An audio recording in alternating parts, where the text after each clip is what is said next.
an easier opponent to defeat. It's like a lot of times that predictability is seeded because they really understand what they're doing.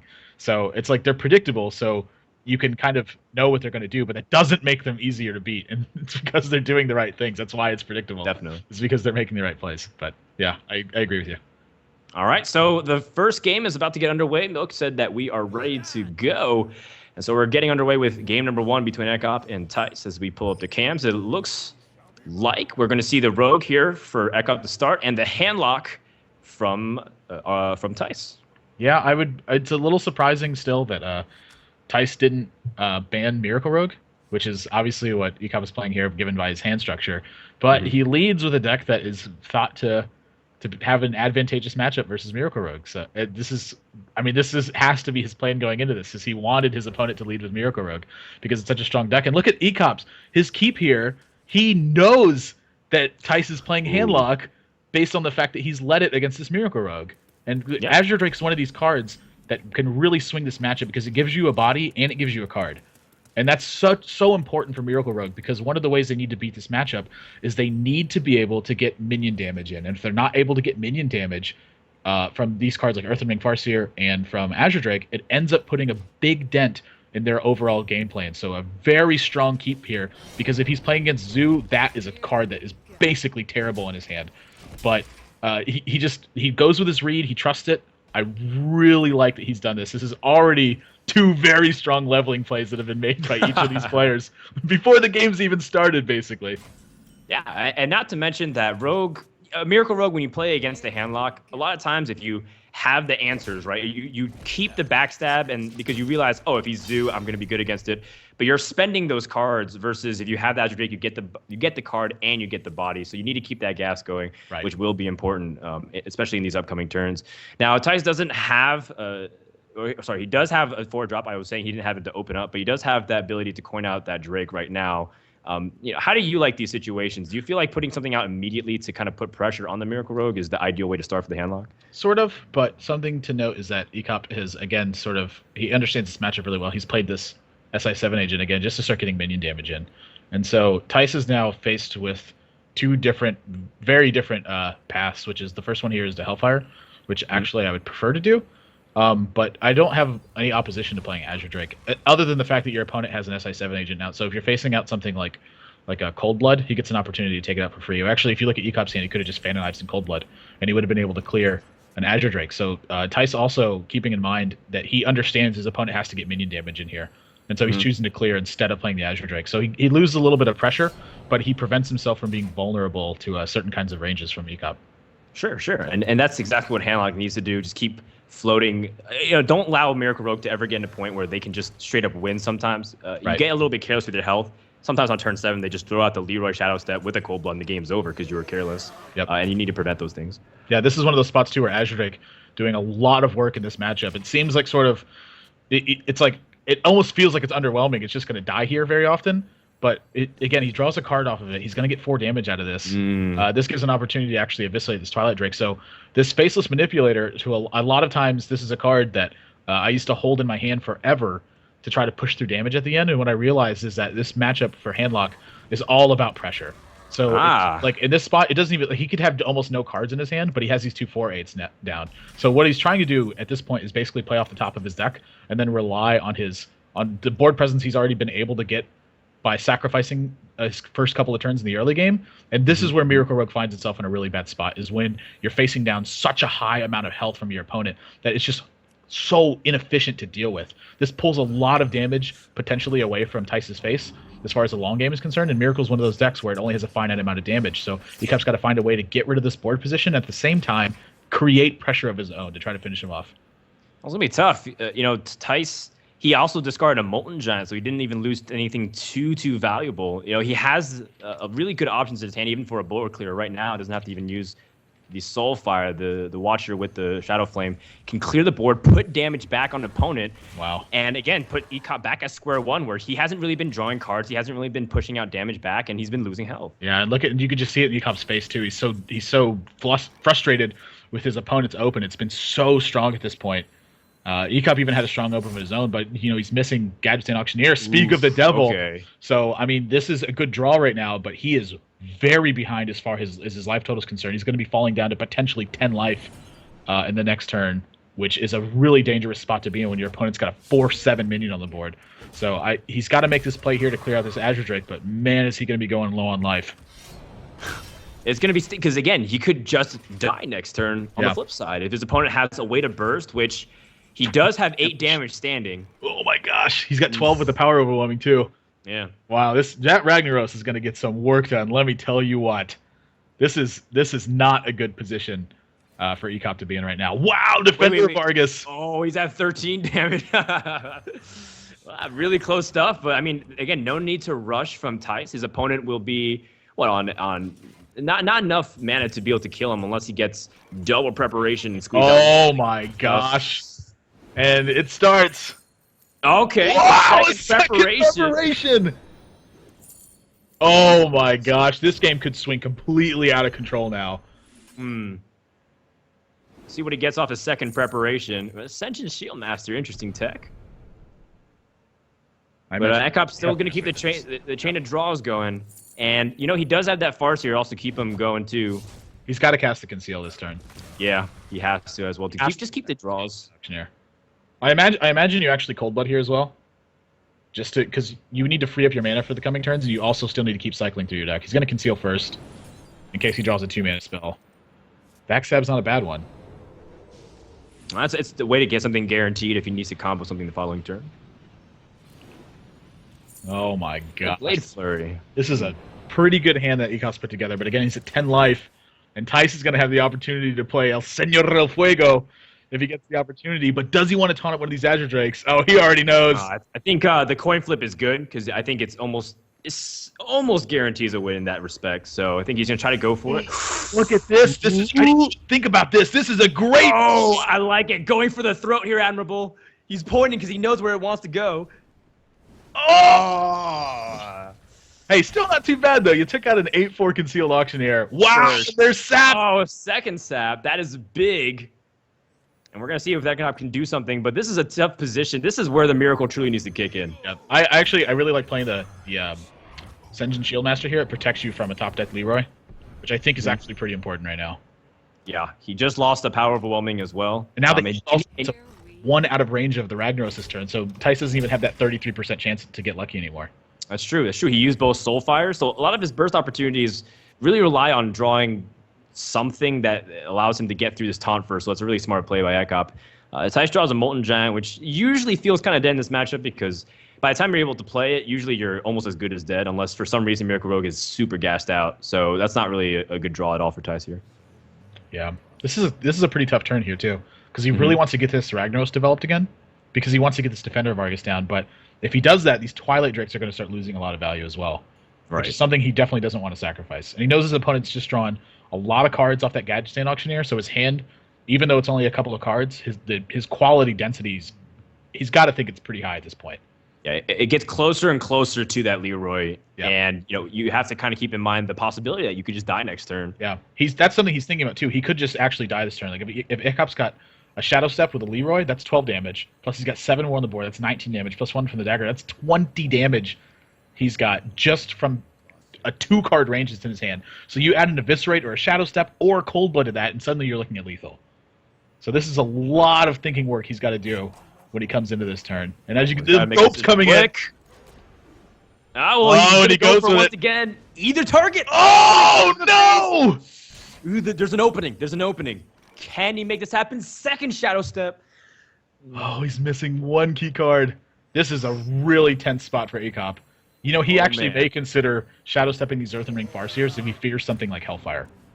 Right, that's true. At this point, he might just lose to any form of damage that his opponent can do straight from his hand. He's got 7 points of damage, poison. Though. He can actually clear this Ragnaros. But right, because the backstab Deadly Poison Blade Flurry combo. Right, but if he does that, now he's falling into range of Hellfire because he's going to have to use his Earthen Ring Farseer or the Ascension Shieldmaster to do it. And neither of those are things he wants to do because he wants to protect himself from Leroy and he wants to protect himself from Hellfire. So he has to choose one or the other if he chooses to go with the heal plan. Oh, that's a really tough decision to make. Plan. I think you got to kill the Ragnaros though. For sure. I think so because if you ignore it, not only is there a possibility that he has some kind of weird clear, but also because some decks run double faces as well, and you don't want to kind of run this risk. The other thing too is for some reason, your opponent might also be running one Hellfire. That's a possibility as well. So I think it kind of weighs more. Oh wow, this is really interesting. Well, he's gonna go for the damage efficient play. I didn't even see this play. Oh no! Oh no! He ran out of time. Oh no! Whoa. Oh, ek0p. Oh man, that is definitely one of the trickiest things about Miracle Road because it does take some time, and you're absolutely correct that it was a nice way to end the game. Now, interestingly enough, Thijs doesn't have a way to just directly do damage. That one damage is so annoying. But at the same time, ek0p feels really, really unsafe. I cannot believe it. The Hearthstone mechanics, they're important, man. For all you guys out there who think Hearthstone doesn't have mechanics, you better get practice in StarCraft because this matters. I think you got to taunt him up here. Yeah. Apparently you don't. Go for it. Just go to 21. He saw a Shadow Step. He Shadow Step, so he knows his opponent's damage has decreased by 6 at least. Yep, I forgot he Shadow Step because he didn't replay the Earth Ring Farseer in time. My bad. You can pressure. So he knows one of the 3 cards in hand is that Farseer. And now he can kind of use that knowledge. He has to Shadow Step again, or otherwise he's just dead. That's really, really difficult. I don't think there's any way ek0p's going to climb back out of this. He has no cards in hand. He has no way to card draw. Like, not even Gadget Sand Auctioneer is going to be a good draw at this point. Sure. And assuming his opponent doesn't draw lethal, he can just silence that Thanos and prevent any way from being able to come back, and then just pressure him once again. I think Thijs has finally checkmated ek0p, and it's not even really mattered that he missed the end of his turn and was not able to kind of play that second Farseer, but it was really close. Wow, and that's good. I mean, that's got to be game.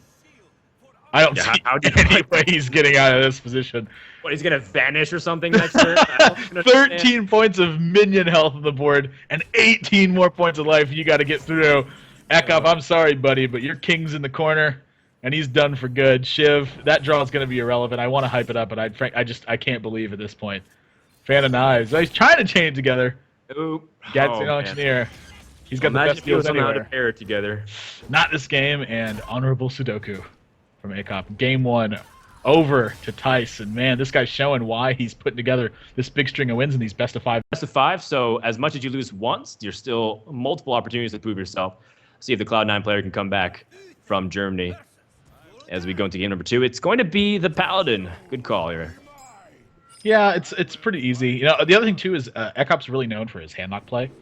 Something that some people don't really know that much about from him, but he's an excellent handlock player. So yes. It wouldn't surprise me to see him want to play handlock if that's what his Warlock deck is in a mirror match. I think he understands the matchup really well, and at the same time, he probably, I imagine he's got 1 or 2 cards that are thrown in there to really take advantage of the mirror match. But I mean, how can you look at this deck too? I mean, how can you pass this up? You got Acolytes to keep your card draws afloat. You got Black Knight. You have Peacekeeper, as you were talking about. Peacekeeper Kodo. That's a really big one. He's got so many ways to wipe out 8 health minions and then also keep himself above the 20 life point. So that way the turn 10 burst isn't as relevant. So you're going to see a lot of cards drawn here from Thijs, but I don't know if that card advantage is going to be able to offset just the sheer power of how the Paladin cards interact in this matchup. Yeah, and the handlock does need time to set up. Assuming if you put yourself out of burst range, for some reason they use a faceless earlier, or you see 2 faceless and they have no opportunity to, you can really play slow against your opponent, let them overload the board, and then just continue resetting every single time, just like you're mentioning. And ek0p recognizes that. You don't need to coin out anything like the Acolyte of Pain just to get ahead of it. There's no point of it whatsoever. So I think he's doing a good job pacing himself so far. Yeah, you can really take this matchup pretty slow. And this hero power also, this comes into a pretty big effect versus handlock. You know, they have a couple mortal coils, and like they have a hellfire. But are 1/1s from a hero power really what you want to be hellfiring? I mean, sometimes it makes a difference in the game, but you're not excited to do it, and you're especially not excited to do it if there's an Acolyte of Pain on the board. Right. These 1/1s, it seems like it's not that big a deal, but this damage starts adding up, and then also the potential being unlocked from these 1/1s just from equality, that makes a big difference too. Right. Exactly. It is that 1 damage that Paladin often struggles with, right? Because they're not able to kind of get past everything with their hero power immediately. It's delayed, but it's effective because you get to choose what it is, and you also can buff it if you have things like Defender of Argus or any kind of ways to buff it. Right. You know, this also shows his preparation for that. He's playing Senjin Shieldmaster, so he's kind of prepared for these smaller minions that end up providing a lot of benefit for you in the early game. Like this has now got a true silver swing. It got rid of the 1/1. It bought him enough time. Like it potentially removes some of the pressure that's going to be put on, like say a mountain giant, or on one of your Twilight Drakes. So I get used to forego them. This is a tap mountain giant turn, right? Mm-hmm. Yeah, for sure. Well, we'll see how ek0p responds. He does have the Peacekeeper immediately to respond to as well. I imagine Peacekeeper's got to be coming down. And then he can draw a card as well with the Acolyte and then just continue to, again, to match the handlock toe-to-toe. Yep. Try to keep up with the card draw as well. God, look at he's keeping up. This is crazy. Like how much card draw he's got of his own. Wow, and a second Peacekeeper. Gosh, that's really nice. This is going to be a tough game for Theis. You look at these hands. And we were talking about the goals of these matchups. Like handlock, obviously, it wants to get to the point where it's playing these power minions, but it's got to play them one at a time. And that's sort of where Paladin really shines with these answers. Is it's really good at answering one thing at a time. And that Twilight Drake is a little bit late, by the way. He would have loved to have played that before he played that Mountain Giant. I imagine it's coming down this turn. Yeah, at this point, the Mountain Giant is relegated to cleanup duty with the Silverhand recruits. Yep. It really sucks facing down that Acolyte Pain here, too, because he's going to potentially be getting even more card draws from it. Yeah. You don't have the Iron Beak Owl right now to respond to. Speaking on that note, do you think there's any merit to playing Defender of Argus here instead? And just killing off the Acolyte right now? Yeah, just denying one of the card draws? I think so. Oh, you know what? I think so. Take a look at this play, too. He can also attack the Acolyte and then Hellfire, and that would put 10 cards in ek0p's hand. Oh, you're right. I didn't see how many cards were inside ek0p's hand, so that would make him overdraw. Uh-oh. Oh, well, he's going to choose to do that play anyways, just in a different fashion. I like the Mortal Coil as well. And see what he draws. Save the Hellfire. I feel like he thinks he can get a lot more damage out of this Hellfire. Yeah, especially that if he has only one Hellfire. Right. It's a pretty weak board to use it. Effectively, if you're just killing off the Peacekeeper, which isn't really a big threat representative right now. Ooh, a Spellbreaker on the... Wow! Whoa! That is a huge burn. Oh my gosh. That is pretty devastating if you're ek0p. Unfortunate timing. But you know what? He's still got a lot of answers to it. If this Twilight Drake gets taunted up, he's got a Black Knight for it. He's still got Naldor Peacekeeper. And then you just look at the natural strength of his hand. He's got Guardian of Kings to put himself back at 28 health. He's got Cairn potentially coming down. Azure Drake's going to be putting more cards in his hand. The Sentient Shield Master can absorb an attack from this. It sucks that he lost 9 points of effective damage from losing that Spellbreaker, but he's still got so many strong answers in his hand, and it's hard for ek0p. I'm sorry, it's hard for Theis to put a lot of pressure on ek0p in this sort of position because he's got to be worried about these minions of his own. Because if you look, he's only at 18 life now. So something that's going through his mind is how much damage can ek0p put out in one turn. And you look at this board, he's got 11 points of damage here. If he's got a Leroy and a Consecrate, that's potentially lethal damage. So he's got to be thinking about how to answer this board position of his own. That's a really good threat, or a potential threat that's going to come down for ek0p. But I don't know how is Leroy even common these days in Paladin control decks, or do you feel like that's just something you have to consider no matter what you're doing? I think it's something you have to consider, and that's sort of just like one of the natural courses of the game. Oh my gosh! Oh man, Black Knight is going to get value here. I have got some bad news for you, Theis. Oh, that's ek0p's got all the answers. Wow, he's got even a pickup equality as well. Equality is a huge draw because he does have the Consecrate to follow up. And I think this is just going to start getting worse and worse for Theis unless he can find a way to fight back for the board. I don't know if there's any way that Theis is going to get out of this game. I mean, it's pretty early to call it, but my goodness, look at this hand. Like, what can he get through on the board at this point? Oh, wow. No, he's too high health to put like a Molten Giant and combo it. ek0p's been very meticulous with that. He's getting really close to the 28 damage mark, too, though. Like on turn 10, he's got Leroy, Power Overwhelming, Faceless, and 2 Soulfires. So if one of the Soulfires doesn't discard the other one, he's got 28 damage of his own. So if he can stave off damage for a couple more turns, he could put together. So then he plays the waiting game, or just stalling as long as he can. He has Rag, he has Molten Giants, he has these big threats that he can try to draw attention away. I think that's what he's going to go for. The game plan. If he hits the Black Knight, how big would that be? Oh my gosh! I mean, that's amazing if he hits that Black Knight. Well, he's good with. And he's gonna go for it. Oh! Oh man, ek0p cannot be happy about it. But you know what? ek0p's still got answers to all this stuff. It's not even like can he kill this Ragnaros? It's how does he want to kill it? He's got second Peacekeeper, and he can work from there. You can use Equality as well. and put out a Cairn and just try to play a little bit slower at the same time. You got to equality here, right? It's costing you almost nothing. Sure, I think so. I think your follow-up play by just dropping the Cairn is also really strong. I think if you sense that you're in danger of any kind, you drop the Guardian Kings afterwards. But I think, or not after. Well, yeah, you can use the coin, but I don't think he's really going to drop that at the moment. No. There's a huge range of plays that he can really do, but all of them are just going to be building the board anyway. So I'm not unhappy with anything. If you're gonna play that Cairn and you're gonna play the equality, I think the equality goes first very clearly. Let's not get ahead of ourselves. Oh, what's he gonna do? Does he have other plans in mind? Is he just gonna let this Ragnaros through? Wow, look at this. He wants to get even more value out of this equality. He's gonna let this Ragnaros through. I'm trying to think of how much damage he could potentially have, assuming his opponent just hits the face or something and he has full damage on. He has 9 right there. He's got double consecrate, and that's 13 right there. And he does have the equality to kind of push through and take down any taunt. So ek0p is calculating damage and saying if his opponent is unable to deal with even the stuff on the board, like say it hits Cairn and then just resets to Bane 4/5, then ek0p has lethal right back at his opponent. So he's playing for the 2-turn lethal instead of saying I'm going to play keep away and try to stall us out and just starve my opponent to death. He's setting up for a way to win the next turn. Oh my gosh, you're absolutely right. That's exactly what he's doing. All right, well, Ty's going to respond. He's going to Hellfire. Oh, geez. That puts him at 10. And that doesn't give ek0p direct way to lethal the following way. You'd have to draw something like a Leroy or Blessing of Might. Sure. Maybe Avenging a Wrath could also help. Yep. Oh, look at this. Oh, man. And then he can taunt this up and make it super intimidating as well, and he still has the full combo for next turn. ek0p really wants this Ragnaros to hit this Cairn. That's game breaking, right? That's game changing. He really wants it to hit that Cairn. All right, Ty's kind of mulling over the very last options. Does he need to put anything else? But then he'd be overextending the quality. Oh, and he hits the face. Wow. Okay, so ek0p has to kind of make this happen, but he does have the equality consecrate. I think you got to equality consecrate and then put out the Senjin, right? Senjin, yeah.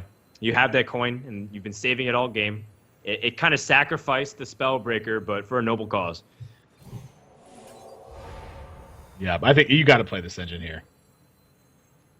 I think there's just really no other way. If you have 14 health, you can't push out Guardian Kings. The only way, you can also just die to straight up Leroy Power Soulfire, but let alone the combo, right? Yeah. You don't need Faceless in this. So I think coining out the Senjin, ek0p knows it, that there's no other alternative. 6. It's actually, does this even protect him? No, it doesn't. He can still just Leroy Power. No, it's just lethal. Oh, because right, he does have the push through it. Exactly. The power overwhelming, so it doesn't matter. Wow. Oh, that is pretty devastating because when this comes out in full combo, Ty's has him covered twice over too with 2 Soulfires. That is pretty devastating. Now ek0p's going to drop to his last deck life, and it might be the Handlock Mirror. And I don't know, Ty's is looking pretty strong today, Admirable. It's looking like this game is over. This is just what Ty's does, though. I mean, this is like every time I watch him, he's just always pulling it out like the one turn before his opponent kills him, and he's doing it here again. And you can see ek0p shaking his head. My goodness, Tice is now up 2-0 in the first round. This is Zoo. He's playing the Void Terror, which means he has the Nerubian Egg in it. So it is similar to the list that Kalento's been playing recently, where he likes activating those Nerubian Eggs with Void Terrors. And even if you have a little buff on it, you can even have a little extra damage to squeeze it on, maybe even Abusive Sergeant, make it a 5/5. Right. You know, this is something that's been coming. This is something that's been coming out of out of Zoo players since Nerubian Egg came out. Because another thing that it does really well is it absorbs the 1/2 spider, and Void Terror oftentimes can be indicative of power overwhelming being in the list as well. Because you can power overwhelming a minion, run over something like a 4/6 taunt, and then absorb the minion that would normally die into the Void Terror and kind of keep going from there. But I want to touch a little bit about the goals in this matchup, because Zoo really has its hand tied in this matchup. It cannot afford to play conservatively, I think, in the least bit. You have to push out as much damage as you can and kind of hope that your opponent can't sweep your board and kind of hope that they don't have a Molten Giant. And that's really just where you're sitting with this matchup. Well, even if they have a Molten Giant, no way to taunt it or activate it and force them to use it early. If they have a Watcher, try to use the taunt early so that way they get value out of it. Which, speaking of which, Tice did have the option to use that combination with the Silence and the Watcher, but he forewent that to try to play his Azure Drake out early so that way he didn't lose value and acted like a pseudo Mountain Giant. In a way. Yeah, one of the things that is really important here for Tice to be doing is he needs to get to not only his Taunters, but he needs to get to his Molten Giants as well. So this is sort of the spot that this matchup ends up getting into, and wow, look at this. Okay. A really aggressive stance from ek0p. This Void Terror, he's using this Void Terror to try to play it around something like Hellfire. But one of the consequences of doing this is that you play into something like Iron Beak Owl, which Iron Beak Owl is a card that typically is not very strong in this matchup, but in this spot, it's pretty good. But I think it's really effective. You still get a 3/3 out of the deal. This shield's going to trade into the 2/1. He gets to draw a card next turn off of his hero power, and he gets to put down 2/1. He gets to put down 2/1 cost minions. So this isn't the worst spot in the world for ek0p to be in. He sacrifices a Voidwalker and a 2/1, but something else it does is it protects him from Mortal Coil, and the 1/3 is not pulling very much weight anyway. So it's like he's very happy to sacrifice it to give himself a chance to play around something like Hellfire. So it's and it also goes down to the position that he did at the previous turn as well. You know, most people would put like the Ardent Squire in the middle, right? If you draw something like Defender of Argus, you naturally want to buff it. It's going to anchor everything. Right. But he purposely put the Abusive Sergeant in the middle to give him options in case something weird happened where he'd lose one or the other. So that's a really smart observation that that you made there, Admirable. Yeah. And so the same thing, it's good for him to save the Abusive Sergeant here because he potentially needs it to push through. He knows that Tice is running Ascension Shield Masters as well, so he wants to save as much of these power buffs as he can in order to push through stuff like that. And this Twilight Drake is troublesome, but he's got the 1/3 taunt down, and he's got a lot of damage he's going to start putting together here. And look at this, he even draws with the Soulfire by just having a 3/3 Watcher. That's the pretty good discard. Not his Molten Giant and not his Ascension. Not his Leroy. Leroy sometimes could be his Desperate or something if, like, say, the Doom Guard comes out. Yeah. So I imagine he wants a life tap here.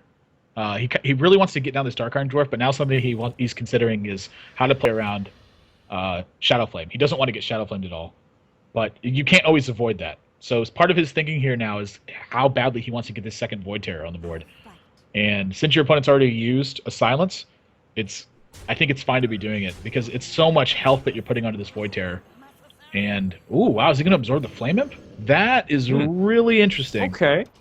All right. Trying to make the Drake be really inefficient with just having to go through it. He's not really worried either about the Mortal Coil.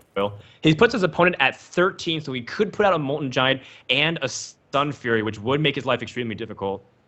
But at the same time, I think ek0p, he's been able to play. He does have a lot of buffs, and he's able to push through one of the Giants, assuming this Void Terror is able to survive. Yep. Oh, wow. Hellfire. Normally a really good card against Zoo. The thing you have to be careful, though, is that you don't drop your health too low. It's really tough to not Hellfire here. You sacrifice your Drake in the meantime, but you put an 8/8 on the board. And I think being at 10 with your opponent at 3 cards and you having initiative with the 8/8, I think you're totally fine to be in that position. Because the other thing you're looking at is now he's got 8 points of damage on the board. Your opponent is, if they don't have a taunt, they're effectively at 15 health in that spot. And so with the Leroy in hand, now you have him at an effective 9. That's not very much damage you have to put together in order to push through lethal. But he's choosing to go for the safe play here. And I'm okay with this as well, because what this is telling me is he doesn't want to sacrifice his Azure Drake in this position. He wants to force his opponent to attack into this Ascension Shield Master, and then he wants to sweep out the remains from this turn with the Hellfire. So a really good foresight here from Tice as well. Yeah, you can kind of expect that Zoo will reflood the board once again when they get a couple. He's holding 3 cards, right? That after that turn ended, so he has 5. Most likely, he's dropping a couple of 1s or 2 drops. Maybe a 3 drop. In that response, you should use the Hellfire, get more value, and immediately be able to pressure, and even set up an opportunity to kill the following turn because you do have that 12 damage plus the 3 from the Hellfire. Yeah. Wow, this is a really tough spot to be in. I agree with playing the Dark Iron Dwarf. You just got to get bodies on the board. And again, sort of what he's reading into the fact that Tice has played it this way, and he still wants to play around Hellfire. He knows if he gets Hellfired here, he has no chance to win.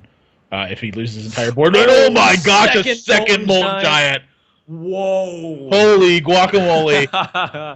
Oh wow, that is really devastating for ek0p because when this board gets cleared, then it is going to be lights out. If he can't deal with the Giants, he needs a way to win immediately, but I don't think he has it with the cards in his hand. Not when his opponent, because his opponent's going to go back up to 13 with this Earthen Ring Farseer too. Oh my gosh. Oh, that's right. That is the bad news there. Wow. Well, ek0p's applauding his opponent. He says, "Bravo." That is totally not sarcastic, by the way. You can tell if you know anything about ek0p and looking at his face, he is totally being genuine with that clap. And Mortal. It wasn't passive aggressive in the slightest. Oh man, no. ek0p realizes that he whiffed. He gets Iron Beak Owl. There's no way for him to respond. There's no way to stall. He might have to tap and see what he can do from that point. But as far as he knows, this series is over. He's gonna tap for, I guess, just to see what he would have gotten anyways. Yeah, but it's not gonna matter. Tice advances 3-0. Wow, hand